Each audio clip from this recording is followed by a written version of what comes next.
Last week, Pastor Dale shared a story. Shared a story of a man and his friend. And if you weren't here last week, you need to go rewatch the entire message. But I love this part. He shared a story of a man and his friend that wanted to go get a bagel. Any bagel people here? Now, they decided that the location they were going to was the best bagel in town. You know where I'm going with this? They pull up and they see this giant line stretching out of the bagel store. And the one friend looks at his friend and says, "The line's too long." How many line people do we have? Yeah, impatient, I'm not gonna wait in line, right? The line's too long, let's not go. But then the other friend says, "No, but they have the best bagel." How could you pass that up? Like, we're friends, we're just gonna hang out, we'll talk in line, it'll be great. And then the line person says, no, I don't wanna wait in line, I don't care if they have the best bagel, we're not going in. And so our pastor asked this question, he said, are you a line person or a bagel person? In other words, are you more worried about the obstacle in front of you, or are you looking at the end game? Line or bagel? So, I'm sitting next to my wife, pondering these things. I said, honey, are you a line person or a bagel person? She ponders for a moment and she replies, well, I guess that depends who I'm with.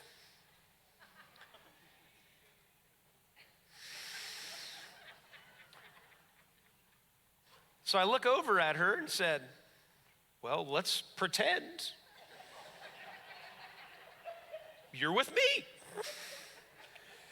And she said, well, then I'm definitely a line person. I'm kidding, kinda. But a line person or a bagel person? A line person being like, man, I'm not sure about these obstacles. I don't know that I want to wait in line. A bagel says, man, it's all about the end game. As long as I get to that bagel, I don't care. And what she was saying, it depends on who I'm with. It was like a truth bomb. It's like, if I'm with the right person, the line doesn't matter, right? If you're with the right person, first of all, you're not waiting alone.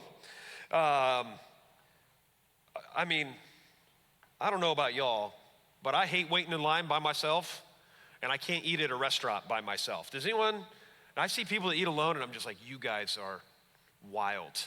The ability to do that, but when you're with the right person, time isn't as important. The length of the line doesn't matter. The end game is achievable. It depends on whom I'm with. So I want to ask you a basic, fundamental question today. Who's with you? Who are you surrounding yourself with? You see, I'm going to be sharing a story out of the Old Testament. In fact, we're kicking off a series of Old Testament stories. Some of them that maybe you've grown up learning before, and maybe some of you haven't. And that's okay. In fact, the reason we chose this series is because we realize with baptisms and everything that are happening, the Lord is just sending this group of people here that we will look at them and say, hey, well, you know the story of David and Goliath, or you know the story of Noah and the ark, or you know the story of, whatever. And they're saying, no, we don't. Which kind of blew me away as I realized, I've grown up with a children's Bible. In fact, this morning I'm preaching out of a children's Bible, if that's okay.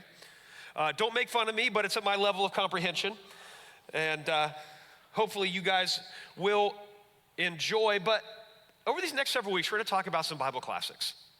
We're going to talk about David and Goliath, Gideon and the 300, Jonah and the whale, Noah and the ark, Joseph and the coat of many colors, Shadrach, Meschach, and Abednego, the Tower of Babel, you name it. We're going to be talking about these stories because we realize these are stories that are foundational for our faith, that our kids learn, but maybe we don't fully understand them, or maybe some of us don't even know them, and that's okay. And so we're kind of going back to basics a little bit. You see, our Bible is broken up into two parts. It's broken up into an Old Testament and a New Testament. The first half is the Old Testament. The second half is the New Testament. And this is what the Old Testament is the Old Testament talks about the origins of mankind, how God reveals himself to humanity through a group of people called the Israelites, and how through this God begins to reveal his plan to redeem humanity. That's what the Old Testament's about. Now, the New Testament is God revealing his plan to redeem humanity through the person of Jesus Christ, who he sent to die for us, to be raised back to life again, so that we could walk in relationship with God, okay? Now, I love teaching out of the New Testament. Absolutely love it. And if I'm gonna be honest with you, I don't teach out of the Old Testament as much because I love the New Testament when it talks about Jesus. I think Jesus is amazing, and I think that's what all of Scripture is all about. But the Old Testament does have tremendous value for us. And so I want to give some kind of rules or understandings when reading the Old Testament, okay? Because we're going to be in this for the next few weeks. And so I want you to think about this. When you look at the Old Testament, maybe we can shape or shift how we read it. The first is this. The Old Testament highlights humanity's need for God, showing that even those who had God's law couldn't succeed by merely following rules. They needed something greater. In other words, we have the 10 Commandments, we have the law of God in the Old Testament. God went to this group of people, the people of Israel, and says, listen, you're gonna be my people. You're gonna be my nation, and I'm gonna be your God. You're gonna be a light to all the nations of who I am. Just remain faithful to me, and I promise you, I will remain faithful to you. And the only thing you have to do is follow this list of rules and worship me alone. Follow these laws, trust me, worship me alone, don't worship other gods, and you're gonna see me do amazing things. And that's what the Old Testament is full of, these moments where God has done amazing things, and God does miracles, and there's battles they shouldn't win, and they win these battles, and God gives them a country, and they walk across the Red Sea. I mean, you can name it, place after place in the Old Testament where God was faithful. But yet, even with God revealing himself to people saying, hey, just follow these rules and I'm gonna take care of you, these people couldn't do it. And it happens time and time and time again. Next part, when reading the Old Testament. The Old Testament held significant value for its original audience, those who lived before the time of Jesus, right? This book is valuable, and before Jesus, this is all they had. They didn't have the New Testament, and so people used the Old Testament as a way to follow God and to strive to be in relationship with God. So it had original value, but finally, this is the most important part. The Old Testament ultimately points to one central hero, Jesus. That's the purpose of the Old Testament. It points to Jesus. Maybe you've heard this phrase before, all roads lead to Rome. Have you heard it before? In fact, I was looking at this picture the other day that showed all of the maps and the old Roman Empire and these roads that went through it. And even right now in Europe, it seems like they all converge in this one place called Rome. Well, the same can be said about the Bible, that all stories lead to and converge on Jesus. Jesus is the lens through which we read and understand the Old Testament, okay? And I think we can also gain a really cool picture of who Jesus is in the Old Testament by learning from that perspective, okay? This is why we're calling the series The Third Person. The tagline, every Bible story points to one hero, Jesus. It's kind of like the third person narrator in a story. Let me give you an example. The Princess Bride. You know the Princess Bride? Right? You kill my father, prepared to die. Like, you know what I'm talking about. Well, they have a narrator, right? The grandpa is reading to the kid and you hear his voice over it and he's narrating the story and he's kind of in the story, but he's also outside of it, omniscient and able to see what's happening all throughout the story. That's kind of what's happening in the Old Testament, where we can look for and find the theme of the narration of Christ all the way through the story. And in fact, let me give you another example. Have you heard of the third man factor before? The third man factor, it's really interesting. Hikers that get lost in the woods will describe this. Maybe moments where they are dehydrated or they have hypothermia or whatever. Something's happening, they're in dire straits, and what they'll describe is they'll say, if they survive, they'll say, yeah, this person showed up and they encouraged me, they led me to safety, they gave me good advice. But then when they're in safety, that person disappears, right?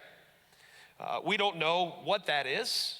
if it's a figment of their imagination or if it's Jesus. I hope it's Jesus. But I remember a story of the college I went to. There was a dorm fire in the early 90s. 70-some students were in the dorm, and this fire breaks out, and several students described being woken up by two men in brown suits knocking on the door, saying, hey, this place is on fire, follow me, and we're gonna get out of the building. And so all of the students were able to get out of the dorm fire safely. And then afterwards, they were saying, hey, did you meet those guys? Did some people knock on your, oh yeah, we had these guys in brown suits, they were knocking on our door and they led us to safety. And they realized those guys aren't there anymore. They couldn't find them. Depending on what you believe, but they believe, hey, the Lord sent some people in there to save us, sent some angels to be a part of that. Now, I don't know exactly what happened, but I do know this, that there are many times in the Bible and many times in our life where the Lord sends Jesus to rescue you, to walk with you. Many times in the Old Testament that I think if we look for him, we're gonna be able to find them. One of the things I loved in reading the Old Testament, in fact, I brought my children's Bible with me this morning. It's from 1965. I think it was my mom's. But I remember as a kid, I would look through it and I would find these stories about the Exodus and David and Goliath and Gideon and Joshua, all these other things. And I loved these pictures that would come to life. But one of the things I realized that I did is I would read out of these stories is I would place myself in the center. When David goes to face Goliath, right? And Goliath's this giant, and David has a sling in his hand, and Goliath is standing out there. I realize I'm like, okay, I'm stepping out. I'm placing myself in the story. I want to make myself the hero in the story, right? It's fun to do that. And that's the temptation. But the reality is, I think when you're looking for Jesus in the Old Testament, look for the hero, okay? Look for the hero, and I think that's where you will find Jesus, and you're going to get a good glimpse of who Jesus is. Now, before you make fun of me for talking through this children's Bible, I want to share a couple stories with you. In fact, some of you may not know that every single week we have people serving in our NAS Kids area, early childhood and elementary, of new believers recently baptized or people that are new to the faith, and one of the reasons they serve is they say, we go in there to learn the Bible, and they say, we are getting more out of it than the kids because a puppet is teaching us about Jesus and reading out of a kid's Bible. It's kind of cool. So I'm gonna say, if it's good enough for them, it's good enough for us. Does that sound all right, church? We're gonna be in Daniel chapter 3 today. And let me give you some background information. You see, the people of Israel have been led out of exile. And what this means is the Babylonian Empire had taken over the land of Judah. They destroyed it in battle, and they had killed lots of people. And what they did is they would often take the young royal leaders in the countries that they conquered. And they would take them back to their capital in Babylon. And while they were in their capital there, they would try to indoctrinate them. They try to brainwash them. And so they would surround them by Babylonian art and music and food, all sorts of things, and with the goal eventually of integrating them into their society to help people realize even though Babylon defeated them, Babylon is far superior, and they needed to embrace everything about Babylon. In fact, they would take these guys and they would actually use them to rule over parts of Babylon. See, not only did we capture you, but we gave you the best food and the best culture.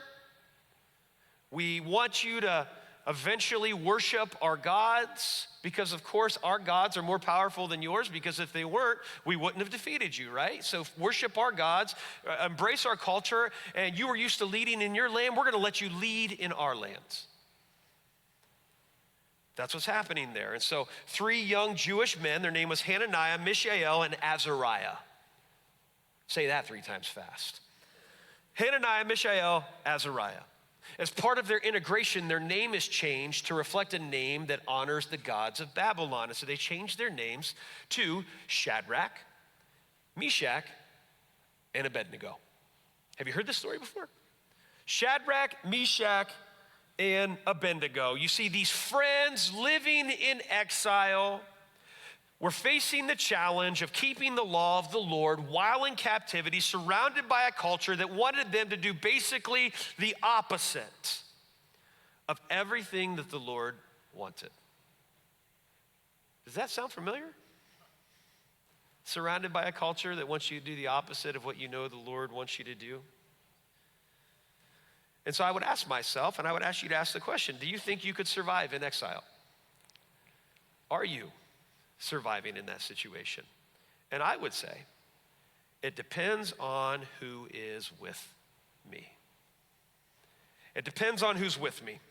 So I'm going to jump into this story. Shadrach, Meshach, and Abednego, they reached a point in their integration that to Babylon that someone had the great idea that let's make a 90-foot gold statue of the king. This is the book. You can see the picture.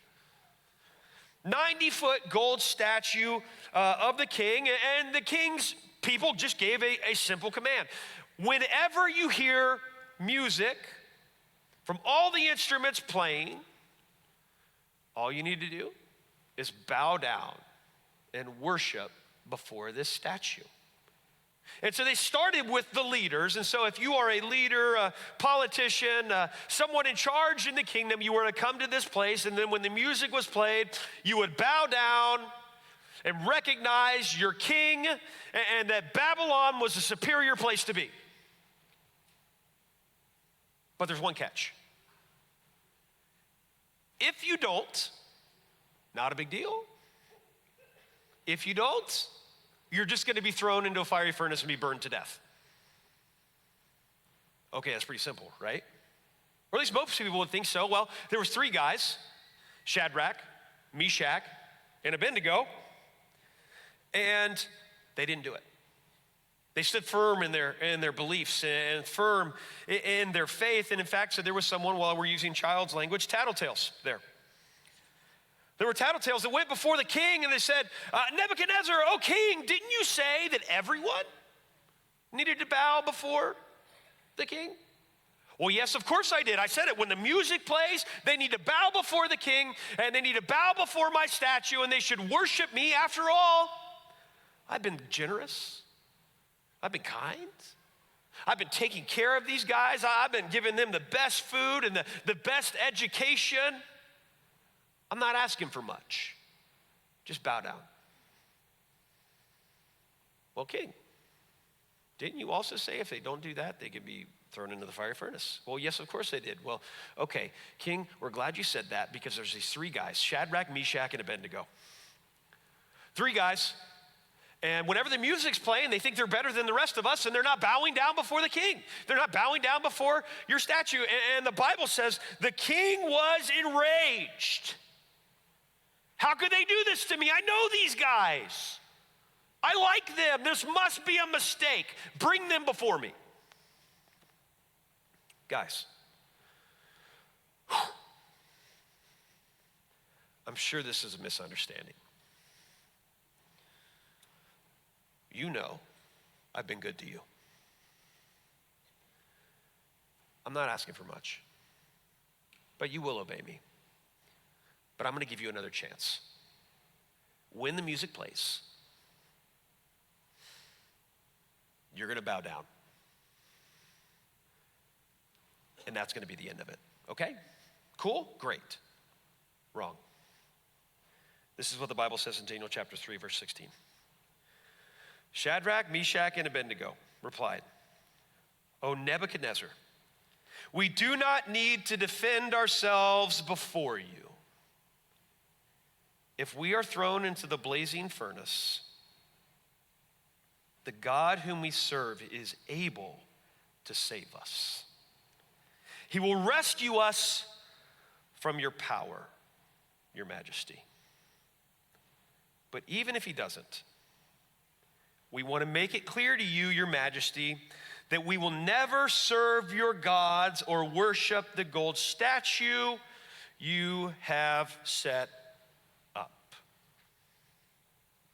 This is like an iconic moment, which I think for most Americans, we respect it. We love it. We love the idea, we don't bow down for anyone, do we? I'm not bowing down to you. There's people that won't even bow down to a president. But I think the question we should ask is why? Why don't we bow down? But maybe more importantly, why didn't they bow down? They were looking at the king, the most powerful man, most likely on earth at the time, and they're saying, you aren't God, and so I'm not going to worship you. I bow before the Lord, the creator of heaven and earth.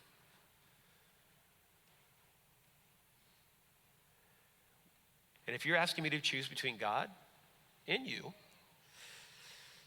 we're not going to choose you, king. And so I want to add this because I think sometimes it's easier to take stands that need to be taken when you're surrounded by people that share the same values as you. So it matters who I surround myself with. I tell this to my kids all the time. You become like the people you spend time with. It matters who's with me. You're able to be stronger when you have friends committed to the same cause and values that you have. Maybe I've preached this before, but I'm going to say it again. In relationship, we like to believe that we can be the hero. That I can be the one to step into a friendship or a marriage or a dating relationship or into a group of people that don't have the same values, and I'm going to be the one that pulls them up. And it's a really noble thought. But experience has taught me that when you find yourselves in those situations, that oftentimes it's not the person that is strong, that maybe has good values or a good belief system, or is a follower of Jesus, that's pulling other people up. But in fact, when they're surrounded by the wrong people, they're the ones that are getting pulled down. So it's really important as we look at relationship, it depends on who I'm with if I'm going to be successful. Choose who you allow to influence your life. It matters who I'm with. So they reply to the king, the God whom we serve is able to save us. The God whom we serve is able to save us. He will rescue us from your power. He is able. God is the source of all power and strength and can intervene. God is able. As I was praying about this message, I kept praying. I was like underwhelmed with the content I was coming up with. I'm like, Lord, I've heard this story 1,000 times. What do you want me to share? And as I was praying, I felt like the Lord just said, tell them of my faithfulness. Tell them who I am.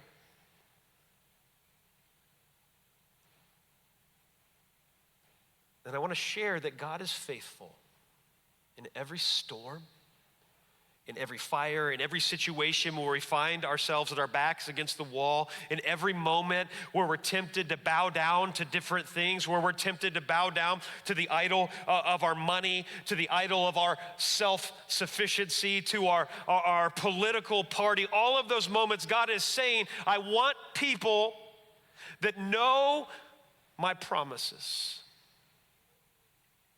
I'm looking for people that will stand, people that will know that I am able.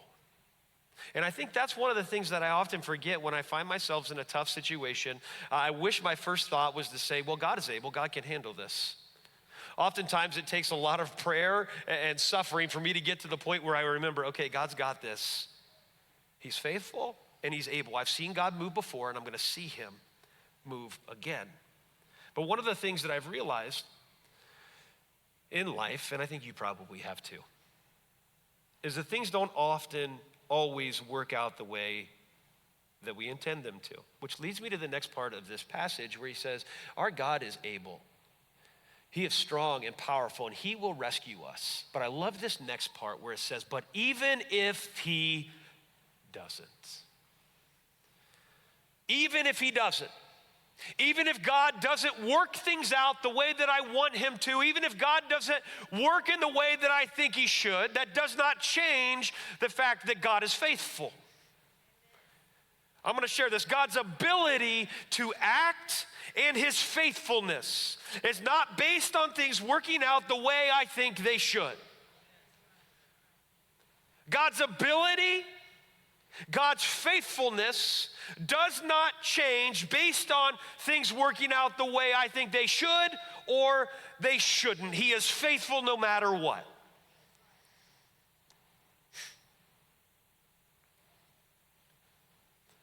One of the things that we find in church history is that Jesus, after he was ascended into heaven, he left his disciples behind, and we call them apostles, and they went out into the whole world and they shared the gospel of Jesus Christ.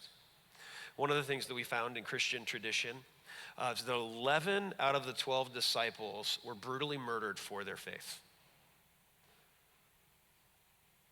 And guess what? God was still faithful. It cost them their lives, but the message of the gospel moved forward. That didn't change God's ability, and it did not change God's faithfulness because the gospel spread. And I want to remind, I just feel like I need to live here for just a moment, where sometimes the temptation is that when things don't go the way that I plan, I question God and I say, God, where are you? God, why haven't you showed up? God, why haven't you done what I want you to? God, why haven't you answered the prayers the way that I prayed them? Lord, I need you to come through and do exactly what I tell you to do. And then I'll think you're faithful, right? That's not right. That God is able and God is faithful no matter how the situation turns out. And these guys understood that. They said, even if the Lord doesn't show up, even if the Lord doesn't save me, that's okay. We're still not going to bow down to you. And so the Bible tells us the king was infuriated. Absolutely furious. I can't imagine a king like that was ever used to be told no. So he threw a fit, and I don't know how he did it, but he said to his guards, guys, make this furnace 7 times hotter. Make it as hot as you can. Bind these guys up, put them, in chains or ropes or whatever it was they had.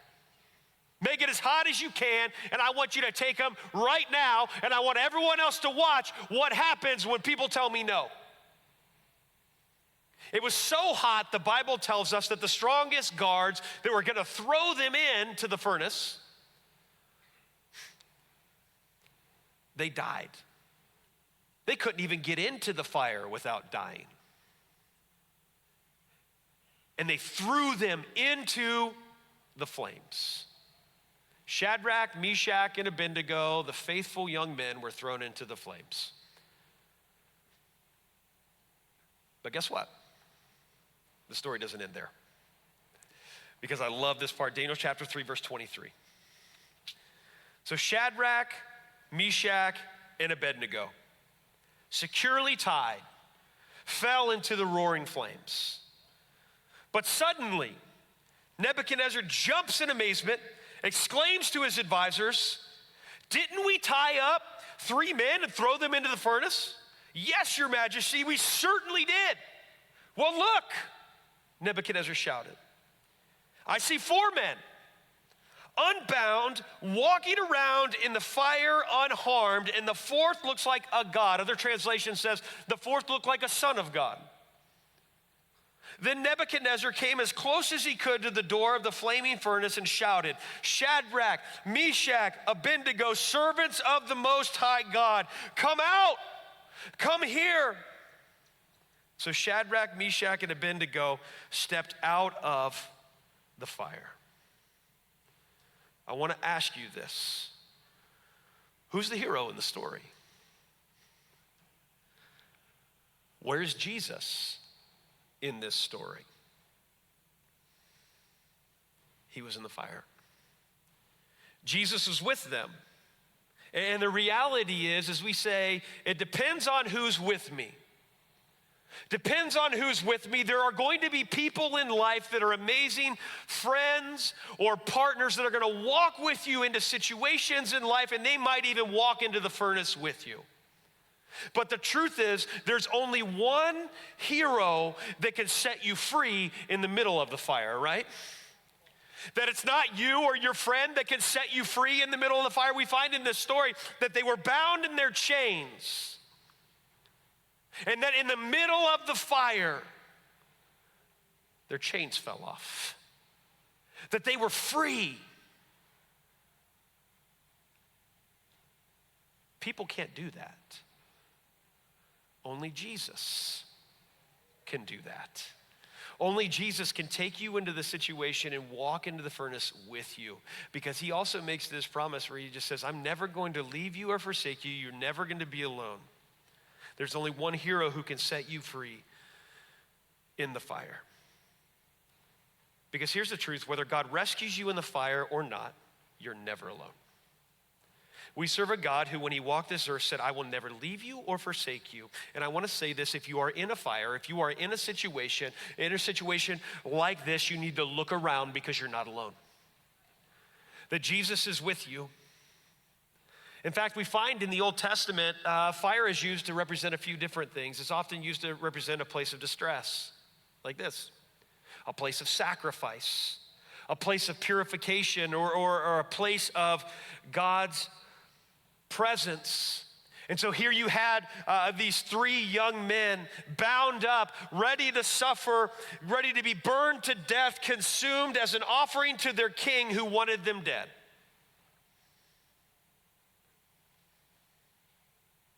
A sacrifice. But you see, in Israel at the time, there was a thing called a burnt offering. Have you heard of this before?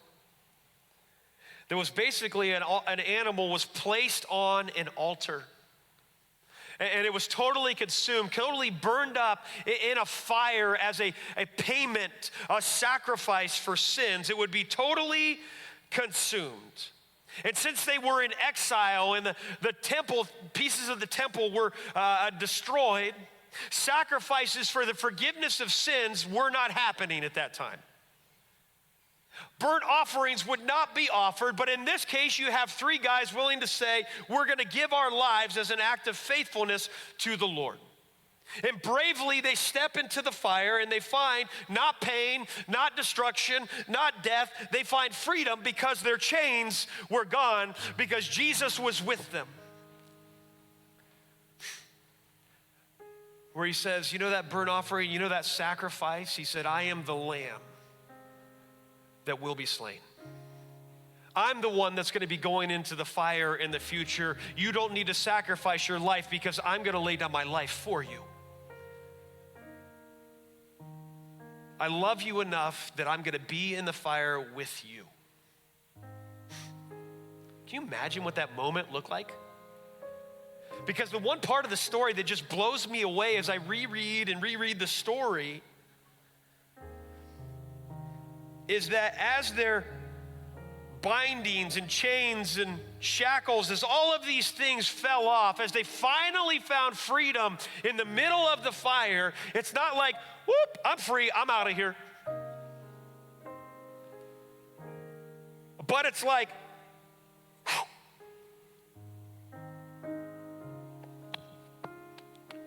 am I alive right now? Hey, Meschach, you good? Yeah, dude. I'm great, but look who's with us. God, you've met me here in the fire? Woo! Let's go, baby. This guy's tried to kill us right there. Jesus. Wow. Hey, watch this. I'm going to do a cartwheel in the fire. Watch. It didn't burn me.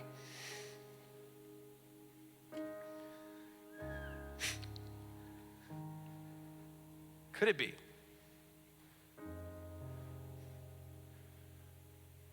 that being in the fire with Jesus is a million times better than being outside of the fire, but Jesus isn't there? Could it be that when we're in such a hurry to try to get out of the situation because we're feeling struggle and pain, God, just deliver me of this. God, set me free. God, get me out of this for this moment. God, I just want to be out of here. God, do things the way I want you to. What if he's saying, relax. I'm right here. And I'm so close to you right now that I'm with you. And that there's gonna be times later where you're gonna wish that you felt me this close. So don't be in a hurry to trade away your fire and your storm and your situations because I'm with you. Because the important thing is not the place where you are. The important thing is who I'm with. When we were at River Baptism a couple weeks ago, I was being kind of goofy and I'm just looking around and I'm like just soaking it all in. Watching people get baptized, and we're asking people questions like, hey, you know, the speakers weren't working, so we didn't get to hear all the testimonies. And so we're saying, hey, why are you here? And people started sharing these amazing stories.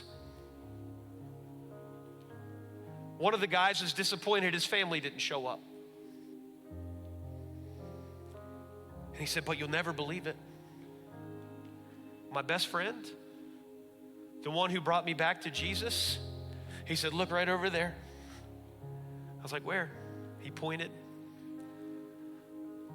And he said, his whole family came. That's my family. And he said, guess what? Someday Jesus is going to get the rest of my family too. That it matters who we surround ourselves with and that Jesus is with us. And I'm looking around and I'm like, okay, Jesus is here right now. That Jesus wasn't just in the fire, but Jesus was also in the river. Jesus isn't just in the river. Jesus is with you when you pull into the parking lot, as you get ready to step into your job on Monday morning and you're dreading what's ahead of you. Jesus is saying, hey, I got this. I'm with you. We're going to do this together. It's going to be okay. That when you're walking into that new school and you don't know anyone and you feel alone, the temptation is to feel alone, and Jesus says, hey, I'm right here with you. Look around. I'm here. As you're walking into the doctor's office, wherever you go, he's with you. And so I would say this, am I a line person or a bagel person?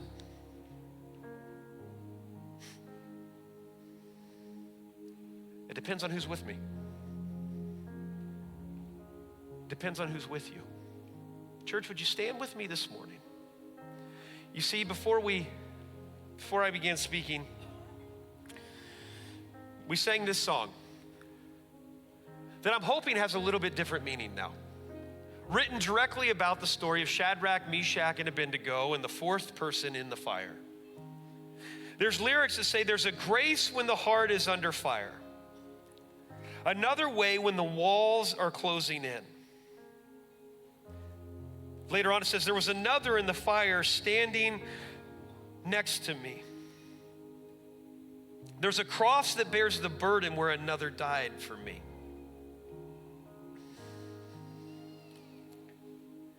This story is the gospel. This story is the good news of Jesus Christ, who says, I will never leave you or forsake you. I will die for you. I will suffer for you. I will take your place because I just want to be with you. Church, as we worship to get ready to close out our time today, I want to ask a simple question. Who's with you? Maybe you've been walking with Jesus, but you've forgotten that, and that's okay. Maybe today you could be reminded. Or maybe you've been walking alone, and it's time to open up your heart to Jesus. Let's worship together.